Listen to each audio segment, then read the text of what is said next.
नमस्कार, आप देख रहे हैं प्रदेश का नंबर 1 और सबसे भरोसेमंद news channel India news Haryana और मैं हूं आपके साथ आयुष चतुरांश। कृषि कानून के विरोध में जारी आंदोलन 10 महीने अब इसको पूरे होने वाले हैं। ऐसे में 27 सितंबर यानी कि सोमवार को संयुक्त किसान मोर्चा ने भारत बंद का आह्वान किया है। किसान प्रतिनिधि महापंचायत के जरिए बंद को सफल बनाने की अपील कर रहे हैं, तो खापों ने भी समर्थन देते हुए बंद की रणनीति को बना लिया है। कुरुक्षेत्र में प्रदर्शनकारियों ने बीजेपी के पिछड़ा वर्ग की बैठक का विरोध किया और प्रदर्शनकारियों ने सांसद नायब सैनी के काफिले का घेराव करके गाड़ियों को निशाना भी बनाया। हालांकि हमले में सांसद नायब सैनी तो बच गए, लेकिन गाड़ी के शीशे जरूर टूटे। कुरुक्षेत्र में हुए हंगामे की तस्वीरें भी हम आपको दिखाएंगे, लेकिन सबसे पहले कृषि मंत्री जेपी दलाल का एक बड़ा बयान आपको सुनवाते हैं। इंडिया न्यूज हरियाणा से खास बातचीत के दौरान जेपी दलाल ने यह कहा, अगर कानून वापस लेने का सवाल होता तो पहली मीटिंग में ही ये कानून वापस हो जाते।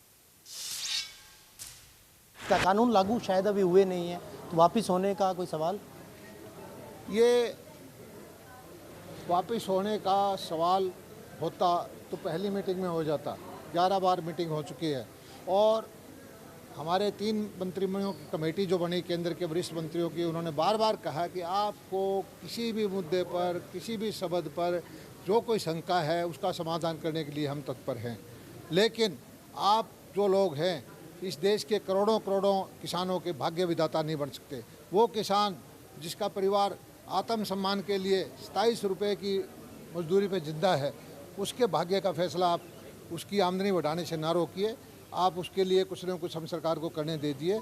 पार्लियामेंट को यह हक है, चुने हुए लोगों को यह हक है कि वो उनके हक के फैसले करे और लोगों को यह हक है, 5 साल के लोगों के दरबार में चुना हुआ आदमी दोबारा जाता है। अगर उसने कोई गलत किया है, अगर उसका फैसला उसको पसंद नहीं आता तो उसको बदलने का हक उसको है। लेकिन सड़क पर बैठ करके और जो जत्थेदार बैठ करके चुने हुए प्रतिनिधियों के ऊपर कहते हैं कि हम कानून से ऊपर हैं, हम संविधान से ऊपर हैं, हम जो सुप्रीम कोर्ट से ऊपर हैं, जो इस तरह की व्यवस्था जो है वो देश के लिए किसी भी तरह से उचित।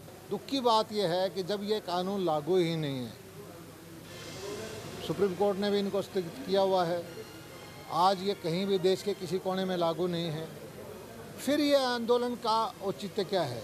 ये पंजाब के कांग्रेस द्वारा भेजे गए जत्थेदार हमारी हरियाणा की अर्थव्यवस्था को क्यों ख़राब कर रहे हैं? हमारा बहादुरगढ़ का चरम उद्योग था, वहाँ बर्बाद कर दिया। हमारे यहाँ हजारों कारखाने राई में और कुंडली में थे, लाखों बच्चों को रोजगार मिलता था। हमारी अर्थव्यवस्था को ख़राब कर दिया, जगह जगह टोलों में बैठा दिया लोगों को। और इससे किसको क्या प्राप्ति होती है? इनको क्या, इनकी इच्छा है राजनीति करने की, और इनमें से बहुत सारे लोग पहले भी राजनीति कर चुके हैं, लोगों के पास जा चुके हैं। ठीक है, राजनीति करने का लोकतंत्र में सभी को हक है, अपनी पार्टी बनाएं, सिंबल लें, मैनिफेस्टो लेके जाएं और चुनाव में जाएं, उससे इनको कोई नहीं रोकता। लेकिन जब ये कानून लागू नहीं है और जब ये, या तो ये एक चीज़ बताइए कि ये किसान जो है 27 रुपये में संतुष्ट है क्या? किसान के पास 27 रुपये से नीचे जाने का, खोने का क्या डर है? हम कुछ करेंगे तो इस 27 को 40, 50, 60, 70, 80, 100, 200, 300 तक ले जाएंगे। एक मजदूरी, मनरेगा का मजदूर 300 रुपये से ज़्यादा कमा लेता है। किसान अपने सम्मान के लिए बाहर मजदूरी नहीं कर सकता, अपने खेत के अंदर उसकी जो दिहाड़ी है वो 27 रुपये है। और किसान ये उम्मीद करता है, सोचता है कि कभी इधर जाऊँ, कभी इधर जाऊँ, कर्ज के जंजाल से निकलूँ। और कुछ किसान बेचारे इस उम्मीद में कि हो सकता है कि इन आंदोलनकारियों के माध्यम से ही कोई समाधान हो।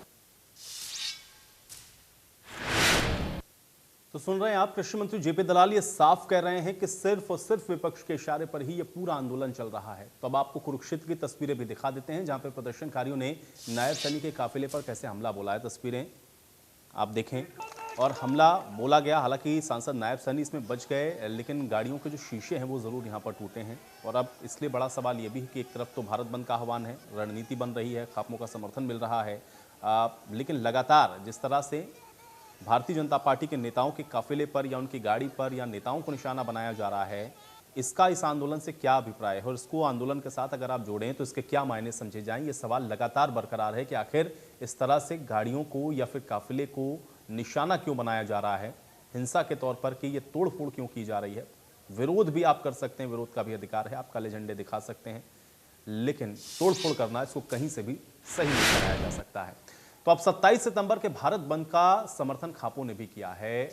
बाकायदा चरखी दादरी में सर्व खाप सर्वजात महापंचायत का आयोजन हुआ। इसमें बंद को लेकर के ड्यूटियां भी लगा दी गई हैं। खाप प्रतिनिधियों ने यह साफ कर दिया है कि गांव और शहर में हर को लगाया जाएगा, लेकिन इमरजेंसी वाहन के रास्तों को इनमें नहीं रोका जाएगा।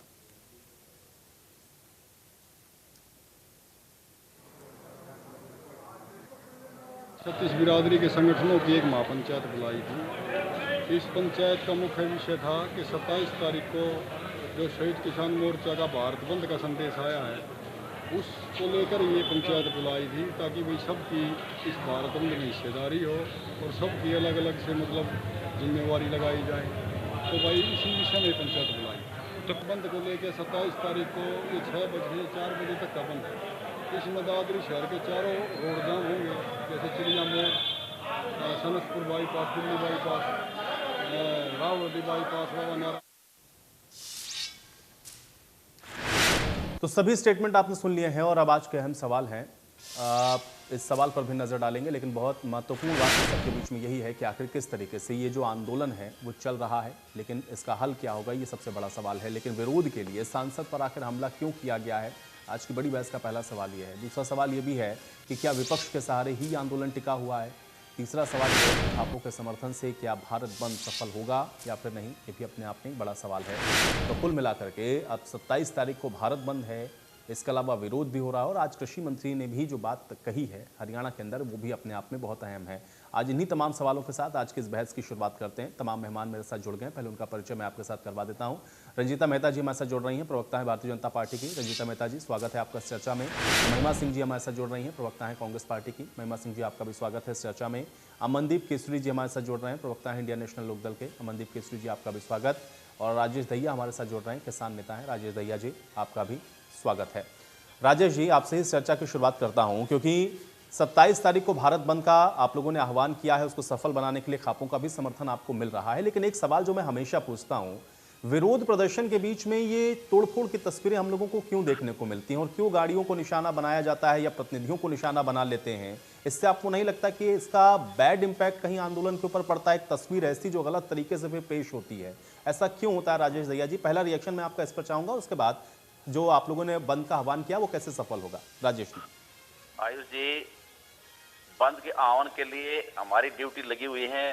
सोनीपत जिले जैसे पूरा जिला हमने कवर किया है।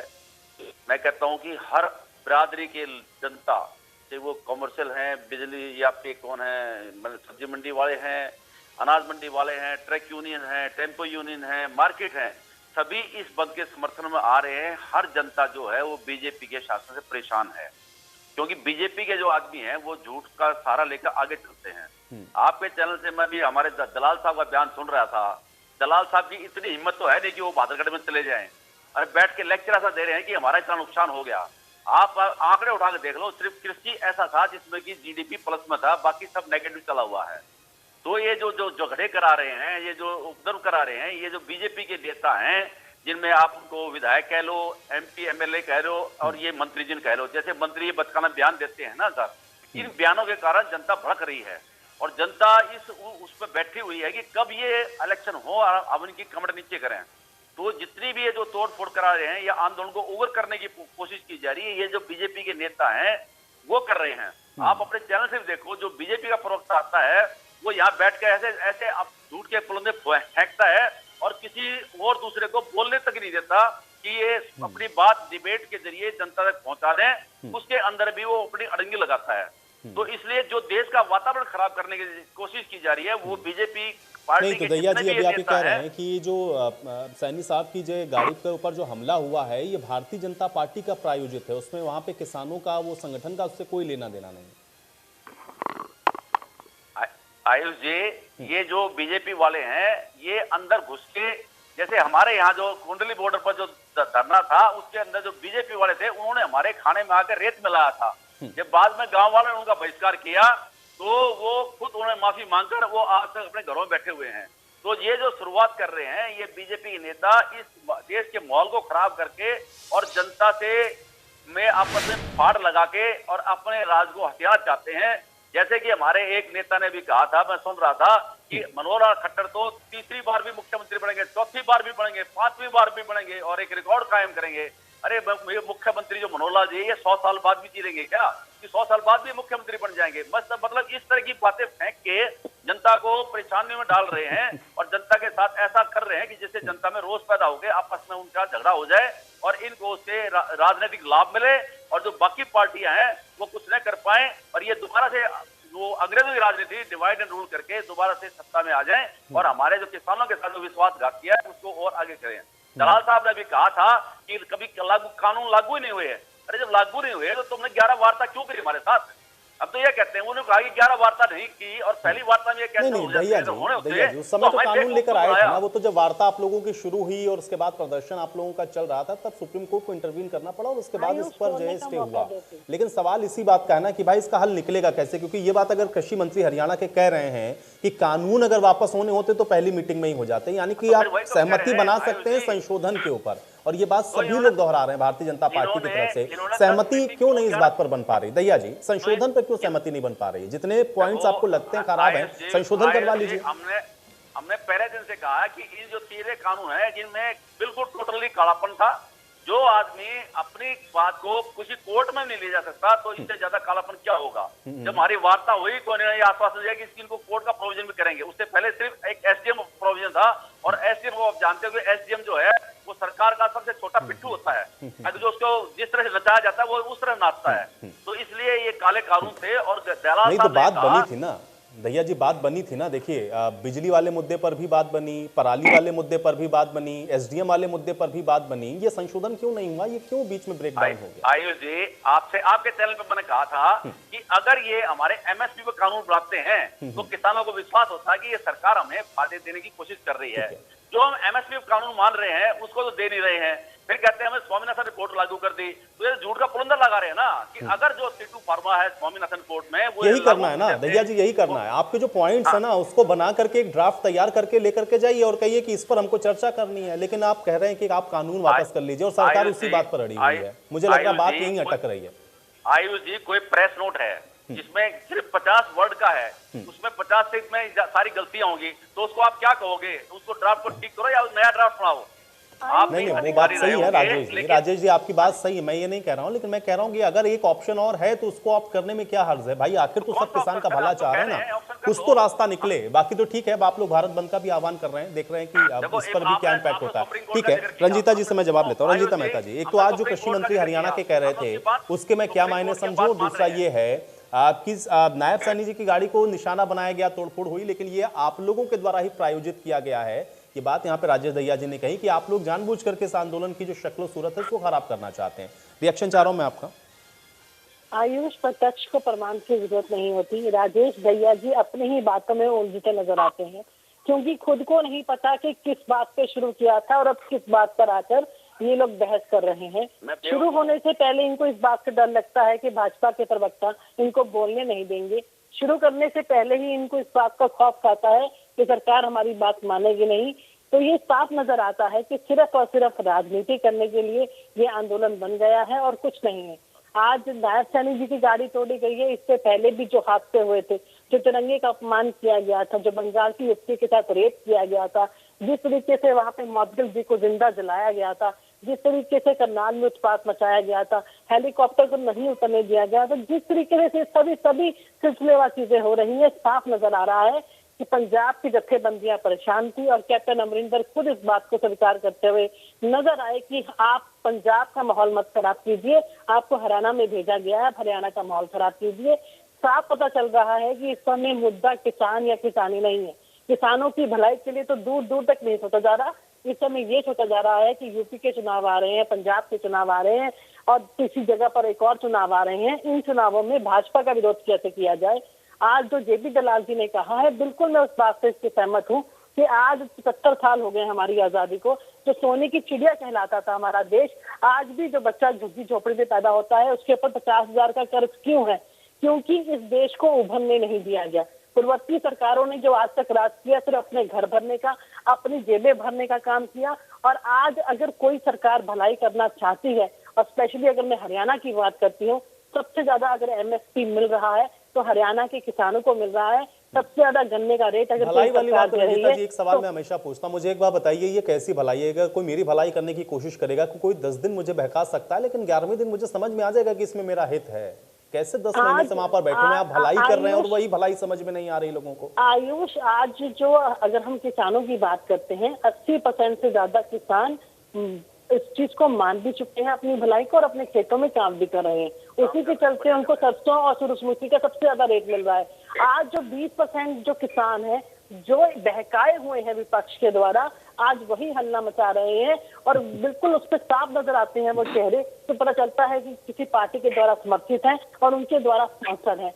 आज जो अगर मैं 2005 की बात करती हूँ, पीवी नरसिम्हा जी राव की सरकार थी, उस समय जो सबसे बड़े आंदोलनकारी कहलाते थे महेंद्र सिंह टिकैत, जिन बातों को लेकर वो वहां पर अपनी 7 मांगे रखकर आए थे, आज उन्हीं मांगों को अगर भाजपा की सरकार पूरी कर रही है तो उन्हीं की औलाद उसकी खिलाफत कर रही है, क्योंकि कहीं ना कहीं मुद्दा चुनाव जीतने का है। तो आज उनके चेहरे से मुखौटा बार बार उतर रहा है। ये अपनी स्पॉन्सर जो अपनी सीएमआई जैसी कंपनियों को आगे करके बेरोजगारी की दरें बताते हैं 23.7, जबकि जो सबसे ऑथेंटिक एजेंसी है वो 7% बताती है। तो साफ पता चलता है कि सिर्फ एजेंडा इस समय भाजपा का विरोध करना है। और भाजपा के ये सवाल मुझे मजबूरन पूछना पड़ेगा, क्योंकि मैं हर चर्चा में आपसे यही पूछता हूं, लेकिन आज चूंकि कृषि मंत्री भी इसी बात को दोहरा रहे हैं कि आप लोग प्रायोजित कर करके यहाँ पर बैठा दिया और अब आप लोगों के ही भरोसे है, इसलिए विपक्ष का ही सहारा अब इस आंदोलन को प्रायोजित कर रहे हैं आप लोग इस आंदोलन को।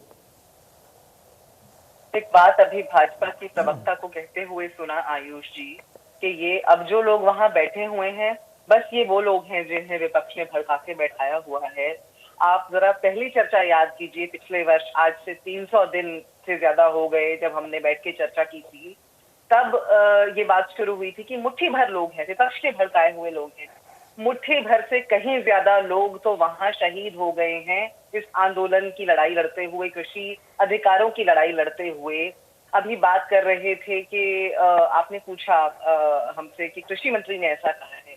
कृषि मंत्री ने एक बात कही आयुष जी, कृषि मंत्री ने कहा कि कोर्ट ने तो अभी वैसे भी रोक लगाई हुई है, अभी तो ये लागू ही नहीं है, तो फिर आंदोलन किस बात का?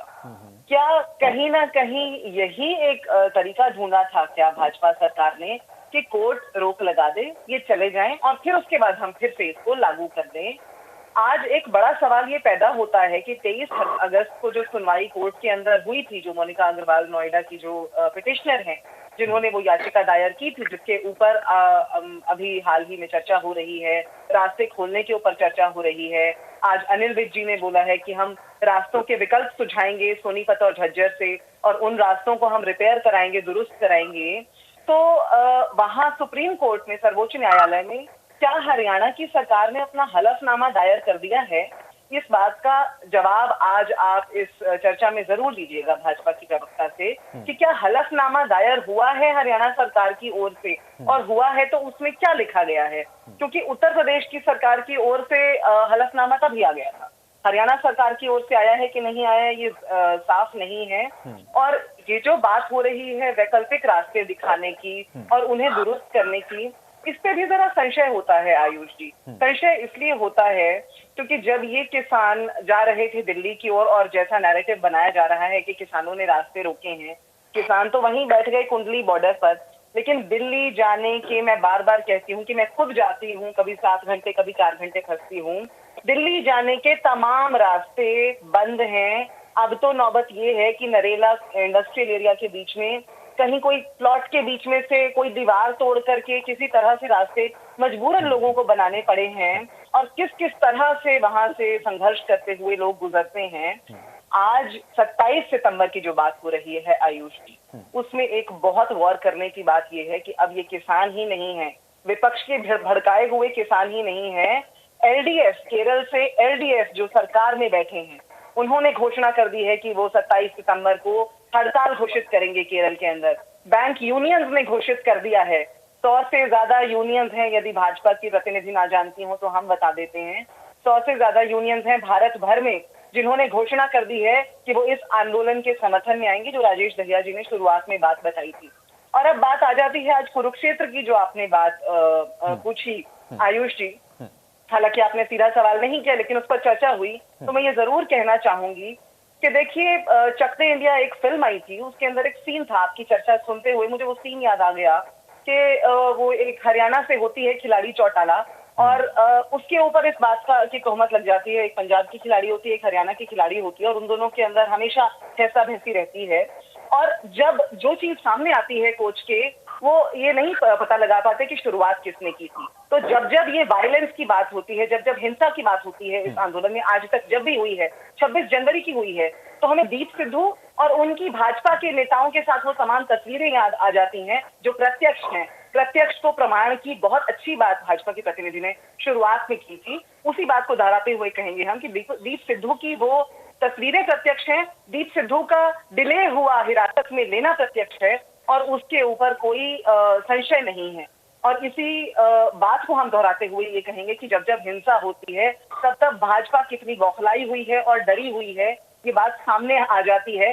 सारे सवाल भाजपा की तरफ इंगित करते हैं, और अब और ज्यादा करेंगे। शिक्षक सामने आ गए, बैंक यूनियन सामने आ गए, और ये सवाल बढ़ते ही जाएंगे। चलिए, इसका जवाब तो रंजीता जी देंगी, इसका जवाब रंजीता जी देंगी। अगर वो ये कह रही हैं कि विपक्ष के लोग हैं तो बाकी और लोग कैसे आ रहे हैं? अमनदीप केसरी जी, हलफनामा जरूर पूछिएगा आयुष जी कि हलफनामा दायर हुआ है क्या सर्वोच्च न्यायालय में? मुझे लगता है रंजीता जी ने सुन लिया होगा। रंजीता जी जवाब देंगे उसका। अमनदीप केसरी जी, ये 2-3 घटनाक्रम अभी हुए। एक तो सांसद की गाड़ी को घेराव करना, गाड़ी को तोड़ देना, फिर एक भारत बंद का भी आह्वान है, खापों का भी समर्थन है। अब उसको कैसे देख रहे हैं अभी इस घटनाक्रम को? ऊपर से कृषि मंत्री हरियाणा की ये कह रहे हैं कि भाई अगर वापसी होना होता कानून तो वो पहली मीटिंग में हो जाता, इसलिए वापसी नहीं होगा, संशोधन पर बात बन सकती है।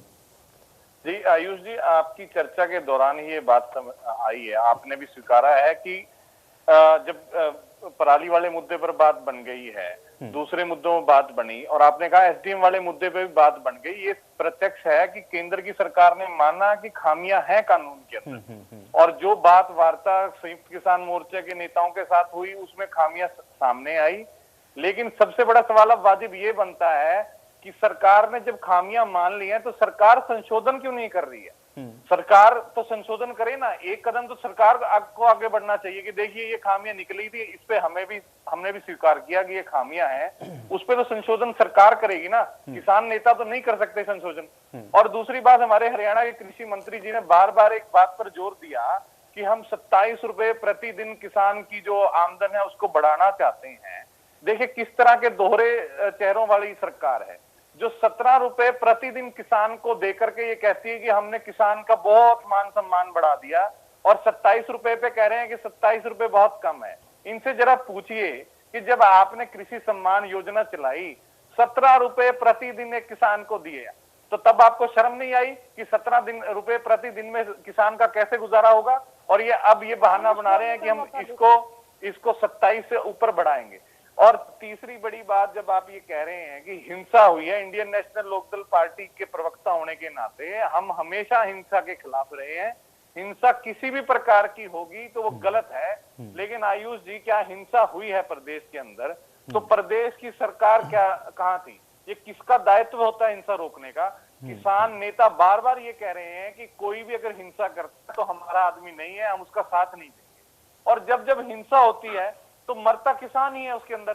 तो मरना तो भाई, जैसे आपने कहा कि गाड़ियों के शीशे तोड़ दिए गए सांसद की गाड़ियों के, लेकिन जितनी बार भी हिंसा का अंदेशा दिखाया है, जैसे करनाल में घटना हुई, उसको बढ़ा चढ़ा करके भाजपा प्रवक्ता कह रही है उत्पात मचा दिया, लेकिन मरा किसान है उसके अंदर भी।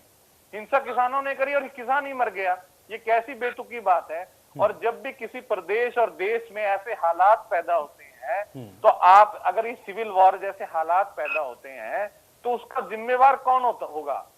उसका जिम्मेवार वही होता है जिनको उस दायित्व जनता ने सौंपा होता है कि लॉ एंड ऑर्डर स्टेट का बरकरार रखिए, आप कानून व्यवस्था को बरकरार रखिए।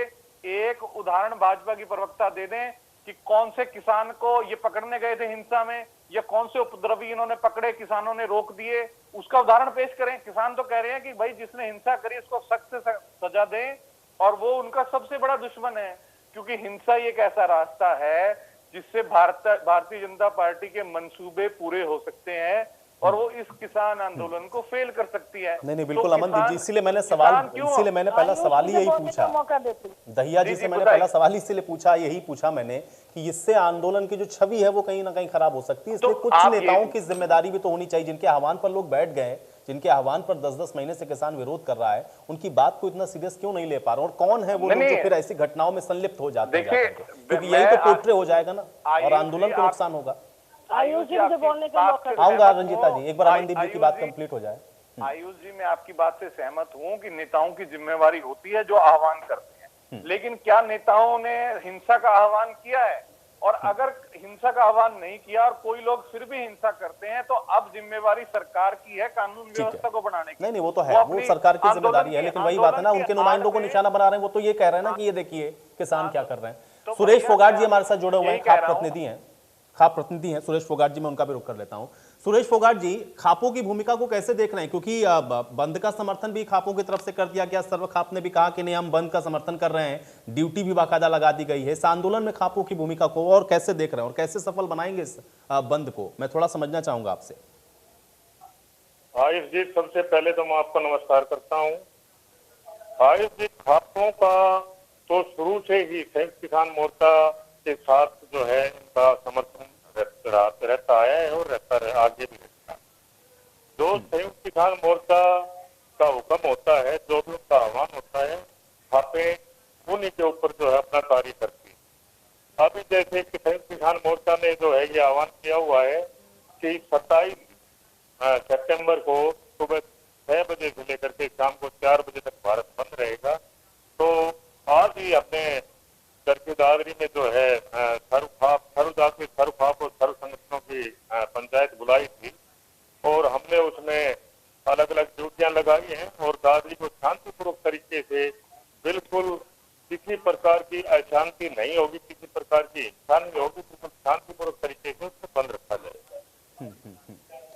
रंजीता जी, अभी आपने जो बात कही और उस पर महिमा जी के भी सवाल हैं, अमनदीप जी ने भी और दहिया जी ने भी कई सवाल खड़े किए। सवाल इस बात का भी कि देखिए खाप प्रतिनिधि भी हमारे साथ बैठे हैं, वो भी कह रहे हैं खापों का भी समर्थन। अब ये खाप तो अगर उनके साथ जा रही है तो इनको तो नहीं कांग्रेस पार्टी ने कहा होगा कि आप जाइए, कुछ तो ऐसा है जिसका समर्थन मिल रहा है आंदोलन को। मैं आपको आयुष एक करके सभी बातों का जवाब दूंगी। सबसे पहले जो मेरे एनएलडी के भाई भी बोल रहे थे कि सरकार को शर्म आनी चाहिए, सरकार 17 रुपए दे रही है किसान सम्मान योजना के तहत। मैं इनसे पूछना चाहती हूँ, शर्म क्या इन लोगों को आती है जब कंडेला कांड करके एक ही लाइन में किसानों को गोलियां मारते हैं? आप सरकार सुनिए, आप सुनिए, जब आप बोल रहे थे मैं बीच में नहीं बोल रही थी। अब आपको मिर्ची लगती है सुनने में, मिर्ची उनको लगती है जिन्होंने मिर्चपुर कांड किए थे। अभी आप चुप रहिए और सुनिए, जब आपकी तरीके से डिबेट चलेगी, मैं किसी के बीच में नहीं बोलूंगी। नहीं ठीक है, चलिए एक एक करके आप सुन लेते हैं, नहीं तो फिर ऐसे डिस्टर्बेंस होगा, कोई फायदा नहीं होगा, मेरा जो समय है वो भी खराब होगा। रंजीता जी कंप्लीट करें। मैं यही पूछना चाहती हूँ कि जो लोग किसानों की और किसानी की बात करते हैं, शर्म तो उन लोगों को आनी चाहिए जिन्होंने किसान कंडेला कांड के अंदर उनको लाइन में खड़े करके गोलियां मारी थी। शर्म उनको आनी चाहिए जिन्होंने मिर्चपुर जैसे कांड किए थे। मैं इनसे ये पूछना चाहती हूँ कि आज किसान सम्मान निधि के तहत न केवल प्रधानमंत्री जी बल्कि हमारे प्रदेश के मुख्यमंत्री भी किसान के अकाउंट में 6,000 रुपए सीधा सालाना डाल रहे हैं, जो टोटल मिलकर 12,000 होता है। उस किसान से जाके पूछिए जिनके 6 बच्चे हैं और सातवां वो खुद है, सातों के अकाउंट के अंदर किस तरीके से पैसा एक एक करके उनके अकाउंट में जाता है जो उनको फायदा पहुंचता है। अरे आप अमनदीप जी जब आपकी बारी होगी तब बोलेगा। आयुष अगर इस तरीके से डिस्कस करेंगे तो किसी को एक शब्द नहीं बोलेगा। गलत जानकारी इसको करेक्ट कर दीजिएगा, ठीक है, एक बार कंप्लीट करने दो। गलत जानकारी हो रही है, जिसको नहीं मिल रहा होगा पैसा उसको तो पता है ना कि उसको कितना मिल रहा है। रंजीता जी के कहने से ऐसा तो नहीं है कि अकाउंट में 12 की जगह 18 आ जाएंगे। ठीक है रंजीता जी कंप्लीट करें। मैं यही कहना चाहती हूँ कि जब इनके बारे में अगर सरकार वाकई टकराव चाहती होती तो आज तक 10 महीने सरकार इनको फुल सपोर्ट दे रही है, हर तरीके की सुविधा इनको वहां पे प्रदान कर रही है। कोरोना काल के अंदर भी सभी के से लेकर सभी वैक्सीनेशन से लेकर हर चीज सरकार ने मुहैया कराई है। उसके बावजूद इस बार बार ये हिंसा की तरफ लेके जाते हैं और सरकार की पेशेंस चेक करते हैं। जिस तरीके से सरकार संयम से चल रही है, मैं बार बार यही बात पूछना चाहती हूँ। ये बार बार कहते हैं कि कानून काले हैं और जो करनाल के अंदर हुआ उसके बाद सरकार ने सभी बातें इनकी मानी, ये नहीं माना कि ये कानून खराब है। उस समय अगर किसी के ऊपर आहत हुई, किसी की जान गई, उसको मुआवजा था, उसके परिवार को नौकरी थी, सरकार ने वो सभी बातें मानी। उसके बाद अनिल विज जी के यहाँ से इनको निमंत्रण दिया, इनको सीएम हाउस से निमंत्रण दिया, इनको करनाल के डीसी ऑफिस से निमंत्रण दिया कि आप आइए और आज की बैठ के वार्ता कीजिए। करनाल वाला मसला तो सुलझ गया। रंजीता जी, जो भी ऑब्जेक्शन कांग्रेस प्रायोजित है तो खापों का समर्थन क्यों है? रास्ते खुलवाने को लेकर के हलफनामा क्या दायर किया गया आप लोगों की तरफ से? कुछ एक बेसिक सवाल जो उठे थे, मैं चाह रहा हूँ स्पेसिफिक उसका जवाब दे दें। बिल्कुल बिल्कुल हल्फनामा दाखिल हो चुका है। मैं महिमा जी की जानकारी के लिए बता दूं, यूपी सरकार ने भी कर दिया और हरियाणा सरकार ने भी कर दिया। मैं इनसे ये पूछना चाहती हूँ कि जिस तरीके से ये आंदोलन को भटका रहे हैं, जब इनसे पूछा जाता कि इसके अंदर काला क्या है तो ये एक भी चीज का जवाब नहीं दे पाते। आज सरकार जिस तरीके से किसानों की भलाई की तरफ चल रही है, हाल ही में एक और कानून बना है जिसमें हरियाणा की बागबानी बीमा योजना शुरू की गई है। पहले बवंतर भरपाई योजना में हमने सभी फसलों को इंक्लूड किया था। 22 फसलें जो है बवंतर भरपाई योजना के तहत थी, उसमें सब्जी, मसाले और फल फ्रूट नहीं थे। आज वो भी स्कीम सरकार ने किसानों के लिए शुरू की है और प्रति एकड़ 30,000 रुपए का उसके अंदर भी मुआवजा है। किसी ने आज तक मसालों की इंश्योरेंस नहीं की थी, सरकार ने मसालों की इंश्योरेंस भी की है और उसके अंदर इकाई भी जो है 1 एकड़ कर दी है ताकि कम छोटे से छोटे किसान को भी मुआवजा मिले, किसी को भी इस चीज का नुकसान ना हो। हाल ही में बारिश हुई, बारिश को लेकर जितनी भी गिरदावरी होनी थी देखिए सरकार का काम है रंजीता जी, सरकार को करना चाहिए। आपने कहा था किसान की आय को आप दोगुना करेंगे, किसानों की स्थिति को बेहतर करेंगे, ये अपेक्षा आपकी सरकार से है किसानों को। लेकिन मुझे ये बताएं, आपने कहा कि अगर ये विपक्ष प्रायोजित है तो मेरा सवाल जो है उसका जवाब मुझे नहीं मिला है। अगर विपक्ष प्रायोजित है तो खाप समर्थन में क्यों है इनके? ये तो अभी आप मुझे 10 महीने हो गए हैं, खाप अगर इनके उसमें आई है, मैं वो खापों की लिस्ट भी गिना दूंगी आपको जो हमारे समर्थन में है कि किस चीज का इनका समर्थन कर रहे हैं। आज ये जो आंदोलन हो रहा है, जो इनका 27 तारीख को भारत बंद हो रहा है, पहले ही अपने मुद्दे तो क्लियर कर दे कि किन चीजों को लेकर ये भारत बंद कर रहे हैं। उसमें तो ट्रेड यूनियन भी है, बैंक की यूनियन भी है, बताइए किसानों के साथ ये सब खड़े हैं। काले कानून क्या है, उनका जवाब होता है एनआरसी, एनपीए, टीआरपी। ये क्या जवाब है? सिर्फ और सिर्फ बिहारी पर लाकर स्पॉन्सरशिप दी जा रही है और कुछ नहीं किया जा रहा। मैं दहिया जी से रिएक्शन लेता हूं। ठीक है दहिया जी जवाब देंगे। आयुष जी, हमारी जो मैडम है इनको अभी यही नहीं पता कि इनको मुद्दे क्या है, हम किन मुद्दों पे भारत बंद कर रहे हैं। इनको हमारे मुद्दे नहीं पता। इनको वो भी नहीं पता कि हमारे मनोहर लाल जी ने एक नया कानून बनाया, कृषि कानून, जिसमें जमीन अधिग्रहण के लिए सिर्फ 48 आवर्स में डीसी देगा कि इस जमीन को अधिग्रहण कर लो और वही रेट मुकर्रर करेगा और हम न्यायालय में नहीं जा सकते हैं। इन्हें तो ऐसा हल कर दिया किसानों के साथ कि उनके साथ मैडम जी बेबी मत बोलिए आप, समझा? आप झूठ लगाते यहाँ पर, आप बोलते हैं। मैंने कहा था पहली बारी ये बीजेपी पड़ता हमें बोल नहीं देते हैं, हमारी बारी में बोलते हैं। मालूम कम कीजिए आयुष जी, मुझे मालूम कम कीजिए। मैंने आपको पहले कहा था दहिया जी ने बहुत धैर्यपूर्वक सुना। मैं डिबेट में रंजीता जी दहिया जी ने सुना आपको, उन्होंने बहुत धैर्यपूर्वक सुना। सुनिए आप उनको सुने। देखिए ऐसे नहीं, देखिए समय वेस्ट करने से कुछ होता नहीं ना, समय की बर्बादी है। रंजीता जी आपके भी समय की बर्बादी है, दहिया जी के भी समय की बर्बादी है। इसलिए कुछ बेहतर बात निकले चर्चा से, जनता तक पहुंचे, दोनों लोग पब्लिक डोमेन में बैठेंगे कि जनता को एड्रेस करें। आप लोग जनता को एड्रेस करें। ठीक है दहिया जी अपनी बात आप डिबेट में इनको बोलने का मौका दिया था, हम बोले। मैं ये कहता हूं कि जो बीजेपी वाले पहले बैठ के कहा था कि बीजेपी पर क्यों बोलने देते, बीजेपी के मंत्री हैं वो उंगली लगाते हैं आंदोलन को भड़काने के लिए।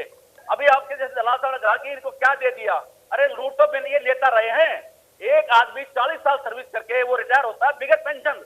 ये जो है ये 5 साल में ओट रहते, पेंशन डन हो जाते हैं। कितने अगर ये भारत के ऐतिहासिक संविधान के तो संविधान में 2 चीजें क्यों कर रखी है? एक आदमी पेंशन खा रहा है। मैडम जी चुप रहिए, मैडम जी चुप रहिए, मैडम जी चुप रहिए आप, प्लीज प्लीज चुप रहिए आप, मुझे बोलने दीजिए। चुप रहिए भाई, आयुष जी को चुप रहिए, आयुष जी को चुप रहिए, आयुष जी को चुप रहिए, आयुष जी प्लीज मेरे को चुप रहिए। देखिए ठीक है, देखिए चर्चा चलती रहनी चाहिए। देखिए अभी आप लोग सारे लोग एकदम स्मूथली अपनी बात रख रहे थे, जनता को पता चला कि सबने क्या कहा। अब एक दूसरे के बीच में आप लोग इंटरफेयर करते हैं तो कुछ समझ नहीं आता। वो समय की बर्बादी है, समय की बर्बादी ना लगी हुई है। ये तो आयुष जी बीजेपी परसा दोबारा से आ जाएंगे छोड़ के, तभी लोग पता लगेगा बीजेपी खत्म हो गई। नहीं ठीक है दहिया जी देखिए बीजेपी के प्रवक्ता इसलिए होते हैं कि अपना पक्ष वो रखेंगे, लेकिन ठीक है थोड़ा सा रंजीता जी सुन लें दहिया जी को। दहिया जी आयुष जी, मैंने आपको पहले ही कहा था कि बीजेपी जो पार्टी है वो देश का माहौल खराब करने की कोशिश कर रही है। आज भी मैं यही कह रहा हूँ, बीजेपी प्रवक्ता हमें बोलने दे रहे हैं। हमारा आंदोलन शांतिप्रिय तरीके से है। हमारे शुरू से वही 3 मुद्दे हैं जो इनको पता नहीं है कि किस मुद्दे भारत बंद हो रहा है। हमारे 3 मुद्दे हैं कि ये जो कानून है जो काले हैं, जो देश हित में नहीं है, किसान विरोधी है, हम उनको वापस करा के कर जाएंगे। अगर सरकार में दम है तो हमारा एमएसपी कानून डाले, हम उसके बारे में सोचेंगे। अगर ऐसे ये करते रहे तो यहाँ पर एक क्रांति आएगी, क्रांति जो देश में 1947 से पहले आई थी। दहिया जी एक सवाल मिस हो गया था। दहिया जी दया जी, एक सवाल मेरा भी मिस हो गया था, मैं सोच रहा हूँ मैं इसका जवाब लेता हूँ। रंजीता जी, ठीक है रंजीता जी, आपने अपने समय में अपनी बात रख ली। दहिया जी मुझे बताएं कि कृषि मंत्री ने एक बात और कही, उन्होंने कहा कि ऐसा कानून जो कि अभी इंप्लीमेंट नहीं हो रहा है, जो लागू ही नहीं है, जिस पर ऑलरेडी स्टे हो रखा है, फिर विरोध किस बात का है? इस पर मैं आपका रिएक्शन चाहूंगा। आयुष जी, हम ये कहते हैं कि कानून बनाने की प्रक्रिया होती संवैधानिक, लेकिन हमारी जो सरकार है उसने इस कानून को अध्यादेश के रूप में लाकर कोरोना काल में जब देश त्राही कर रहा था, देश ऑक्सीजन की कमी से मर रहा था, सरकार उनको ऑक्सीजन प्रोवाइड नहीं कर पा रही थी, उस टाइम इस अध्यादेश लाकर इन्होंने कानून बनाए। और उसका हमारी जो कांग्रेस विपक्ष की पार्टी थी, जिसको विपक्ष पार्टी कहते हैं, उसने बहिष्कार किया। उन्होंने जो काम हम कर रहे हैं, अगर वो सड़कों पर आते तो हमें सड़कों पर नहीं आना पड़ता। उसके बाद ये कानून राज्यसभा से उन्होंने बैकडोर से पास कराए ध्वनि मत से, और फटाफट प्रधान प्रेसिडेंट से इसको कानून बना दिया। ऐसी क्या इमरजेंसी थी? देश जो है वो ऑक्सीजन की कमी से मर रहा था, ये ऑक्सीजन को प्रोवाइड नहीं कर पा रहे थे, और इन्होंने कानून बना दिया। तो इनकी नीयत पे मैं खोट नजर आया। इनकी नीयत जो थी वो खोट थी। आज जनता को ऐसा विश्वास खत्म हो चुका है, और इसलिए किसान जो है इसी बात पर विश्वास नहीं करते। इन्होंने दूध के पुरंदर लगाए थे, सरकार जो आई थी वो 15 लाख के बहाने में आई थी, हर आदमी के अकाउंट में 15 लाख जाएंगे। ठीक है, चलिए ठीक है। सुरेश फोगाट जी मुझे ये बताएं कि खापों का जो समर्थन है वो किसानों को क्यों है? मैं ये आपसे समझना चाह रहा हूँ, क्योंकि ये कहा जा रहा है कि ये तो पॉलिटिकल है, तो राजनीतिक है, इसके पीछे राजनीतिक लोग हैं जो कि अपनी अपनी मंशा है या अपने पॉलिटिकल जो हित है उसको साधने की कोशिश कर रहे हैं। खाप समर्थन में क्यों आए हैं किसानों के? सुरेश फोगाट जी। आयुष जी, ये बिल्कुल भी किसी पार्टी, राजनीतिक पार्टी का कोई काम नहीं है। इसमें सिर्फ और सिर्फ किसानों की जो परेशानी है, और किसान इसलिए आज पिछले 9 साढ़े 9 महीने से सड़कों में बैठे हैं। और किसानों का सिर्फ एक ही डिमांड है कि वो इन तीनों काले कृषि कानूनों को बंद कर दें, खत्म कर दें, और एमएसपी पर कानून बना दें। जिस दिन ये दोनों काम कर देंगे उस दिन ये जो किसान अपने रोड से उठ करके अपने घर चले जाएंगे और अपनी खेती बाड़ी करेंगे, ताकि अपने हमारे देश के जो है लोगों का पेट भर सके। लेकिन जो है ये सरकार इतनी अड़ियल रवैया अपनाया हुआ है इन्होंने कि जो है ना ही तो एमएसपी पे गारंटी देने की बात कर रहे हैं, ना ही इन कृषि कानूनों को खत्म करने की बात कर रहे हैं। ये तो बोल रहे हैं कि संशोधन करो। भाई संशोधन क्या करना है इसमें? जब आज तक ये कृषि कानून नहीं थे तो आज क्यों है? इनके ऊपर इसलिए जोर दे रहे हैं कि जो कृषि कानून लागू होंगे इनमें सिर्फ और सिर्फ संशोधन कर सकते हैं। संशोधन कर रहे हो क्या? जो पहले से जैसे चला आ रहा है वैसे चलने दो। आज तक ये पिछले हजारों वर्षों से जो किसान अपने किसानी खेती करता आ रहा है, आज तक ये कानून लागू नहीं, तो आज क्यों? मैं बीजेपी प्रवक्ता रंजीता मेहता जी से पूछना चाहता हूं कि आज इस कानून की क्या जरूरत पड़ेगी जो कि किसानों के ऊपर जबरदस्ती थोपा जा रहा है? भाई जिस चीज की हमें जरूरत नहीं है उसको क्यों थोप रहे हो हमारे ऊपर? हमें इन कृषि कानूनों की जरूरत नहीं है। हम जैसे थे वैसे ही रहने दो, और हमें ना आपकी सरकार से कोई दिक्कत है और ना ही किसी और से। अगर आज आप नहीं, ठीक है सुरेश जी, बस एक चीज मैं ठीक है आपकी इसी बात के साथ मैं समाप्त करूंगा। देखिए, बदलाव की जरूरत तो है, लेकिन हाँ, किसानों का जिसमें हित हो या किसानों की सहमति जिसमें हो, इस पर चर्चा जरूर होनी चाहिए। बहुत शुक्रिया आप सभी का, आप लोगों ने समय निकाला, चर्चा का हिस्सा बने। हालांकि अभी भी अब भारत बंद को कैसे सफल बनाएंगे ये भी अपने आप में एक बड़ा सवाल है। भारत बंद का खापों ने समर्थन भी कर दिया है, लेकिन जो सबसे मूल सवाल है वो यही है कि आखिर इस आंदोलन का हल है क्या, जिसका जवाब अभी किसी के पास है नहीं। आज बड़ी बहस में मेरे साथ फिलहाल इतना ही।